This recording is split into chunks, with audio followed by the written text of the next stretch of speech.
Streaming live from Brooklyn to wherever you are. This is 90.3 FM. WKRB.org. WKRB 90.3, the Clique, and right now is the time we've been waiting for. Yes, this is really exciting. Yeah, right? We love having guests and talking to people. You know what? I love having guests on the show, but more than that, I love speaking to people that are in or have done radio, because they get the whole monster of it. Like sometimes people, no offense, people listening, but you people on the other side of the speaker, so to say, don't really get it all the time. No, they swear that it's easy and it's fun all the time. No, it's stressful too. No, but this guy definitely gets it. He gets it. And he went through it. Yeah. All right, so Jay, you introduce him. Come on down. Here to share his story, Mr. Bryan Bishop, who just released a book, Shrinkage, Manhood, Marriage, and the Tumor That Tried to Kill Me. Bryan Bishop, join us. Hello. Hey. How's it going, guys? How are you? Hello. How are you? And lady. Yeah, she's a quiet one. Yeah, right? Yeah. Quiet but deadly. So how's everything on your end? The book is out? Yeah, man, the book is out. It's an overwhelming experience. It was kind of like my wedding in the sense that I turned this book in a year ago, and then it comes out a year later. And that whole time you're like, oh, the book's going to come out. The book's going to come out.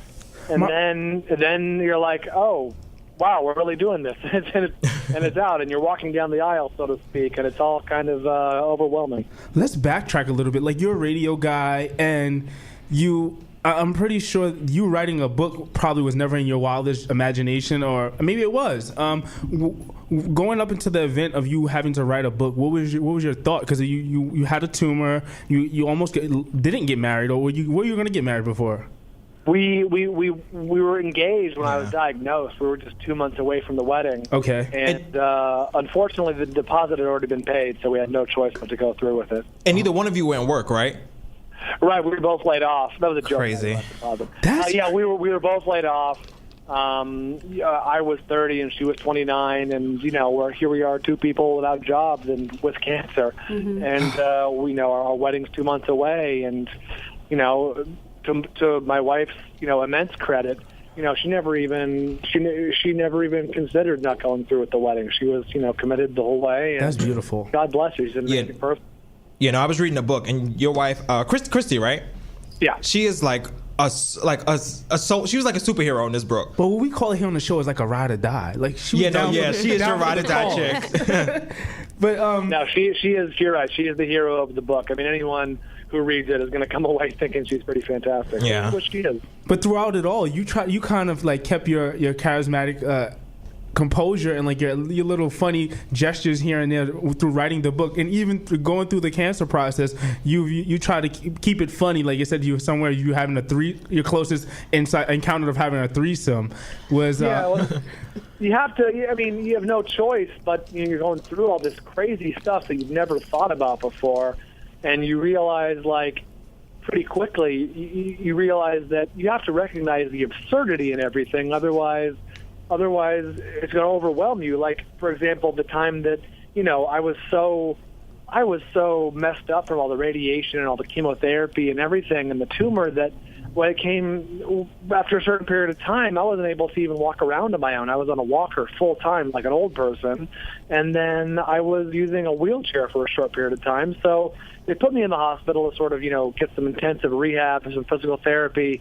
And at one point, the nurse tries to the rehab, not the nurse, but the physical therapist, she said, a young, good-looking girl, she's like, all right, time to shower. And I'm like, well, I thought I was going to get some physical therapy. She's like, this is your physical therapy, silly, let's go. And, of course, my wife is right there. She's like, can I come? She's like, yeah, come on. So here I am in the shower with these two beautiful women, my wife and this nurse. And I'm getting showered. And I'm like, well, I guess this is as close as I'm ever going to get to a threesome. Now, with all this going on, and I know when you get diagnosed with something, or especially something so severe as cancer, they kind of give you a timetable. And you said, what was it, 2 months, or how long was it? Initially, I asked the doctor, flat out, and he told me it was 6 months to a year typically. Oh, 6 months. Oh, sorry, excuse me. So yeah, it was a really long time. Now, as you get closer, do you I know, like I said, you try to keep it it up. You try to keep your composure together, and you have a engaged fiance. You're engaged, and you try to keep up that morale, not just for yourself, but for the sake of her. You know what I mean? And as you got closer to time, did you feel that your body or your mental state try to like break down like further and further? Like, you know, we're getting a little bit closer, and I don't know if I could do much more of this. Like, keep trying to play this game, this act here I'm putting on. Yeah, I mean, my body much more so than, you know, I was breaking down physically in a pretty bad way. Mm-hmm. You know, I already mentioned the thing where I was using a walker for I was like 5 or 6 months, and then, you know, it got worse. I wasn't able to really even enunciate my words very well because my lips and my tongue were all numb, and then, you know, I'd lose my balance all the time. It was really bad, but I always sort of believed. I always had hope, you know what I mean? I always sort of believed that my treatment would work and that we were just about to turn the corner. And luckily, very luckily, that's kind of what happened. I mean, it took a long time and it took a lot of effort. And, you know, the improvement after a while was incremental. You know, it's day to day and it's moment to moment. You don't even notice it half the time. But I always, you know, and luckily I had Christy, who really was this amazing influence and this amazing partner. And I was able to sort of, at least, you know, hope is the last thing to go, and for me, you know, hope got me through a lot of it. Now, I know your cancer wasn't treatable through having a surgery or any procedure. It was basically have radiation treatment and just pretty much go through it. But how does one financially deal with that? You know, medical bills are crazy. You said you were laid off, both you and your fiance, and you how do you afford to do this? Because I mean, these treatments are not like you go 2 weeks from now. It's almost like every week type of thing, almost sometimes every day for certain instances. How was you able to cope with that? Yeah, well, my radiation was, in fact, every day. I got the radiation every day for 6 weeks. I mean, every weekday, you know, 5 days a week. Wow. And then, and then my chemotherapy was also nightly for 6 weeks. And then after that, I got a little break, and then I went right back to it. So it was every single day. And the thing is, number one, we happen to have really good insurance. So we were lucky in that instance. And then on top of that, you know, this was 2009, so the economy was doing pretty badly. Wow. And, you know, they were doing all sorts of stimulus, you know, this and that, and Obama was signing in all sorts of emergency measures. And one of the things he did, thankfully, at least for me, was he extended COBRA, which COBRA, when you're laid off or you lose your job or whatever, COBRA is sort of your extended health care. You extend your benefits through this program, this federal program called COBRA. And it's expensive, but what's you know, $1,000 or $1,200 or even $1,800 a month when you're getting, you know, $50,000 infusions every day, or you're getting $20,000 radiation treatments every day? Like, it's a small price to pay. So granted, it was expensive, but what the insurance ended up getting us was a lot more. Now, after a while, it started to add up because we weren't working. We're smart with our money. We've saved a lot of money, but, you know, there's only so far that can go, and that's going not just to medical stuff. It's going to car payments, and it's going to dinners, and it's going to rent, you know, and it's just stuff that you normally pay for with your income, of which we had none because we were both laid off. And Christy probably could have found another job relatively easily, but she was my full-time caregiver. You know, I'm helpless. I'm you know, I'm using a walker, and I can't get to the bathroom on my own. And Christy is literally helping me around our apartment so I don't fall and hurt myself. And you can't leave me alone for 8 hours a day or even 1 hour. So she is her full-time job is taking care of me. So you can imagine how that kind of adds up. See, we take wedding, like, we're a little bit younger than you, but I mean, at the age of 30, you're still fairly young, and you take for granted, like, being married and stuff. But here she is, like, you almost depend on someone who becomes not only, like, your partner, but they become part of you. Like, it's like your lifeline. Yeah, that's you, yeah. So here you are, truly blessed, and you almost take your family out of the equation, because I think of some instances, and I'm like, I don't want my mom or my brothers, like, taking care of me. You kind of find that soulmate, and I guess you did through the hard times here at Shrinkage, which was a tumor that, you know, actually it did shrink at some point. And when did it shrink?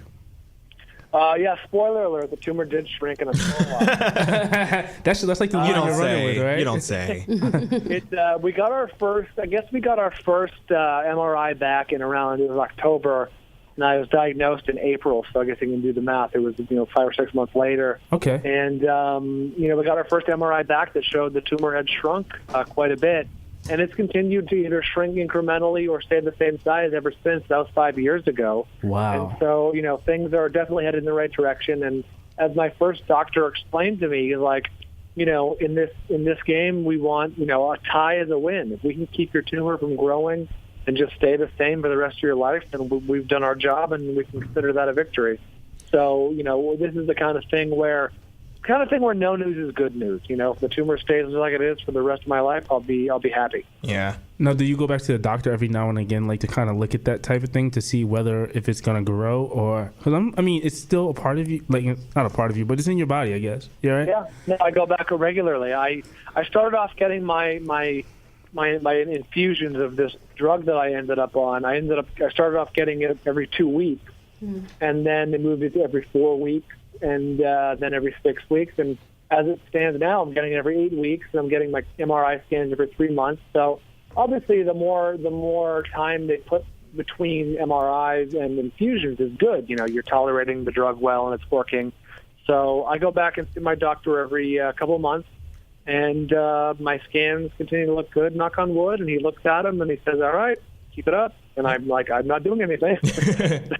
So we go back and we get our treatments and go about our lives. Yeah. So I had a quick question. So I noticed in the book that you focused on, it was one of the chapters towards the middle. You said that you broke down your quote unquote relationship with God, and you said you're not very religious. But I do have to ask, do you feel born again? Like, is this like, do you view this as like a second chance at life? Like, how does this affect you? It's a good question. I was just having a conversation with a friend about that just like an hour ago, about how, like, I'm not super religious, but I'm also not, I'm not anti-religion. It makes sense to me in a certain way, and it probably makes sense to other people in a certain way. But whether you're talking about God or whether you're talking about, just, nature or the universe, the universe gave me this sign, we're all kind of talking about the same thing. We're all talking about how these external forces make us feel and how they influence us and how they sort of affect our lives. And whether you call it, nature or Mother Nature or God or whatever you call it, it affects people kind of the same way. So we're all just kind of calling the same thing different names. But for me, it didn't give me a new... I don't feel born again, but I'll tell you what it did in a weird way. And again, maybe we're talking about the same thing in just different ways. But my unique experience was that I got a new appreciation for the little things. And I'll tell you what I mean. I spent so much time worrying about big things like cancer and am I going to live to see my next birthday, and is my wife going to be a widow someday soon, that when I started to feel better and when I started to improve, it was nice to worry about little things again. It was nice to worry about, the mailman didn't take my letter, or, the gardener didn't cut back the hedges or whatever it was. And it sounds silly, and people always, there's been books written about, don't sweat the small stuff. Right. But there's something great. There's something great about sweating the small stuff. When your problems in your life are so insignificant that the little things become a big problem, that's nice. There's a nice thing about that. And I hope that people, maybe after reading this book, get a newfound appreciation for these little things in their lives that are kind of comforting in a way. Yeah, no, I definitely hear you. And I think you even put that in the book. Like you were saying how, like, the people in your mom, your dad, like how they kind of stepped up and just like, you kind of need someone to take care of the small stuff, like what's for dinner, what am I going to wear? Because your brain is just, so in another place that you can't even focus on those little things because there's so much going on inside your head. Yeah, totally. I pepper the book with tumor tips, and one of them, I think the very first one actually, is like if you're a friend or a loved one of somebody who is affected by either cancer or just some major illness or injury or something, and you want to help, you don't know what to do, make them a pan of lasagna and go drop it off and say, hey, I don't know if you're busy, I don't have to stay, but I want to make sure you have something, to eat for the next couple of days, because if you're going to chemotherapy and radiation, and your day's full of doctor's appointments and stuff. Next thing you know, it's 7 p.m. and you've forgotten all about dinner and you don't know where it's coming from. So it's nice to have that pan of lasagna in the fridge. Yeah, no, I definitely hear you. All right, so some other, not random questions, but more questions about you, because the part that the book is good within itself. I would definitely pick it up. It is a very good read. But like there was in one of the chapters, you talk about having the DJ for your wedding, and you go through the list of artists and songs that you don't want played. And one of the songs, well, I'll riffle off a couple of you for the people that haven't read it yet. I Will Survive, Celebration, Macarena, Smells Like Teen Spirit, Hey Ya by Outkast, and then you mentioned I Got a Feeling by the Black Eyed Peas, and I'm like, I'll be damned if he's not right. Like every time I hear that song now, I'm like, it's not a good time. I'm not gonna have a good night because I just heard this song. So the book within itself, as just somewhat like a memoir, it's just a very good read. Thanks, man. Well, let me tell you this. Honestly, I was at a wedding this weekend in Santa Barbara, California, and did a really awesome band. They had like a great wedding band that actually played another friend's wedding a few years ago, and I remember how great they were. And then I saw them the other day, and I was like, oh, these guys are back. These guys are great. And I'm like, it's halfway through the wedding, or it's early in the wedding. I'm like, I have to use the restroom, so I'm just going to sneak out and go and come back. And as I'm leaving the ballroom, I hear, tonight's gonna be a good night. I could not have picked a better time to leave to go to the bathroom.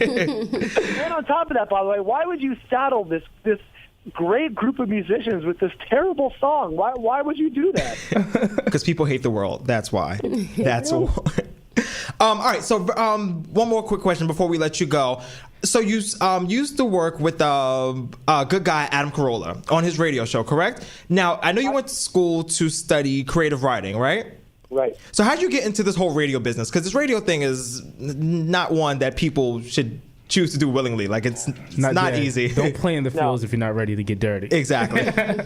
I started at the bottom, man. What happened was, it's hard. I was looking in the back of the newspaper for creative writing jobs, and there weren't any. And so I needed like a part-time job to pay the rent. And what did I do? I applied for a call screening job at K-Rock in Los Angeles, which is a big rock station out here. And I got the midday shift screening phone calls for their all-request flashback lunch. And then after about a year of doing that, the producer for Loveline came up to me and said, hey, do you want to work for us? And I was like, yeah, sure. So that's sort of how I ended up working with Adam, with screening calls for Loveline, and that's pretty much entry-level radio stuff. Is screening calls.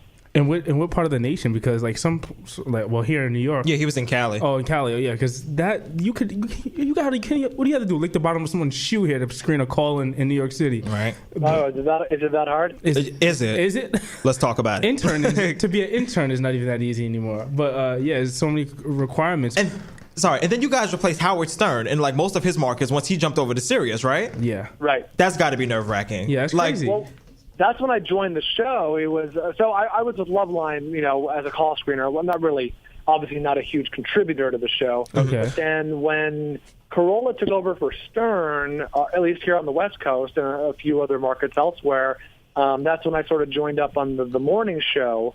And after a few months of screening calls there, I was given the chance to be on air. And I sort of grabbed it and ran with it and ended up sort of being his sidekick. And I'm still doing that today on this podcast. So I guess, if you guys know, if you do well enough at one job, they'll let you do it for a little while. And if you do it long enough, then you're just kind of like that guy. Yep. Yeah. And then, this show is certified with the most downloads and got with the most downloads podcast and certified in Guinness World World Records. Right? Yeah. Impressive. Yeah. Yeah, it's very cool. I mean, it's nice. It's a fun job. It's a great job. I'm lucky to have it, and I enjoy it. It's a fun time. So aside from the book, that's your bread and butter right now. Right? You're back to doing the radio thing. Yeah, no, that's it. I mean, I got the last check for the book last week, so that's my job. Oh, I understand. Yeah, I heard book money is very good. Not really. If you write Twilight or if you write 50 Shades of Grey, it is really good. But, oh, okay. I don't think that's a ton of people.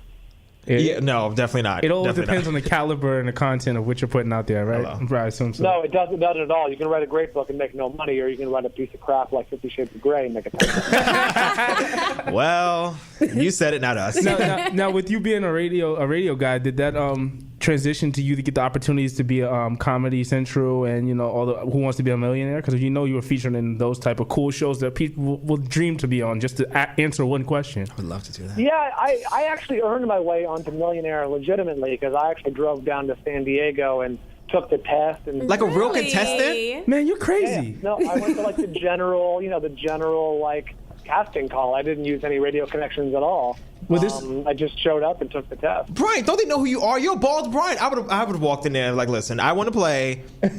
Set me up a podium. So aside, I just like any other schlub. I just drove down to San Diego, which, by the way, is a good couple hours away. It's not like it's down the street. Mm-hmm. Like I made the road trip and took the test and passed the test, and then I did my little interview. And in the interview, I mentioned that I was on the Adam Carolla show, and I think maybe they found that intriguing or whatever. But I definitely legitimately passed the test. So you're a genius. Aside from going, Yes. Aside from being a hard rock and going through it in life, you basically have some good things going for you. Your luck is wearing on. Well, you said it. I didn't. Well, I hope it keep going for you, Malcolm. No. I just want to say. No, that was it. I did have to ask. All right, okay, I'll ask because I already, Go ahead, come on, ask him. We have his time. So you guys do the podcast, right? But it's been 5 years since you guys have radio. Is there any desire to get back into radio? Do you like this podcast, internet world? Is it working for you? Well, obviously it is, but do you miss the actual terrestrial radio? I really don't. I understand that's what you do, but for me, ever since we started podcasting, I've just fallen so much in love with it, and it's such a fun job, and not having to worry about the clock, and not having to worry about swearing, and not having to worry about. It's funny you say that because since we've been here, free, we're always on the clock. We're like sending gestures back and forth across, and you probably know exactly what's going on right now. But we're looking at the time, but not to rush you off the air at all. But but you get the radio, and we appreciate people that come on and do the TV and the radio thing, and even with athletes that come on the show and they get it, they get the time and how it's running, and and know the procedure. People sometimes just want to get on the radio and just want to talk their lives away. Yeah. But you totally get it, and we appreciate that. But the podcasting is a totally different world, and we've never even dabbled in that. But hopefully we will one day. Now we know that.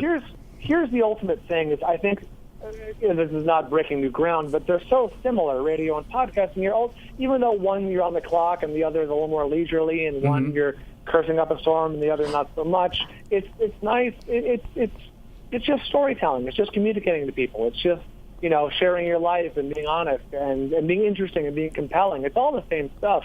I will say this for radio.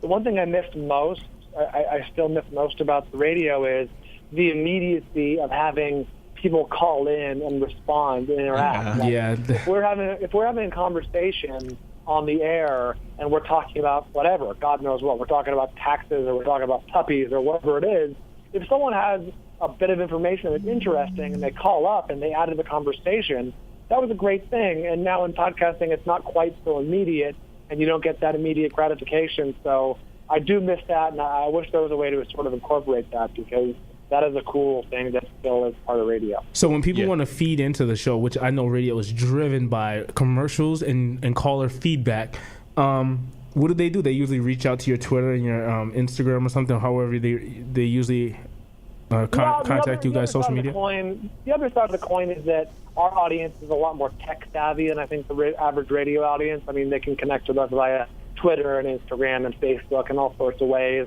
And on top of that, we do tweet out, oh, hey, we're taking phone calls now on any topic. So we do get the interaction. It's just the immediacy of jumping in and contributing to what we're talking about that I do kind of miss. Yeah, no, I definitely hear you. It's an interesting medium. It's going through a reformat as it's done before, but it's definitely very interesting, to say the least.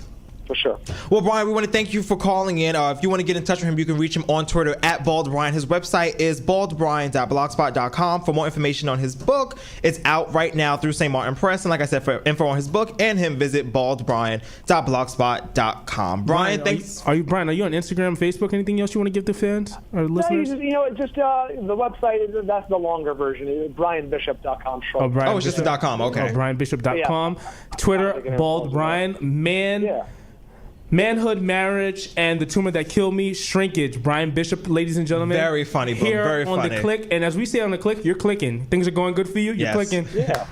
Thanks, guys. Thank you. Bryan, thanks for calling. Have a great night, all right? You too. Take care. Bye-bye.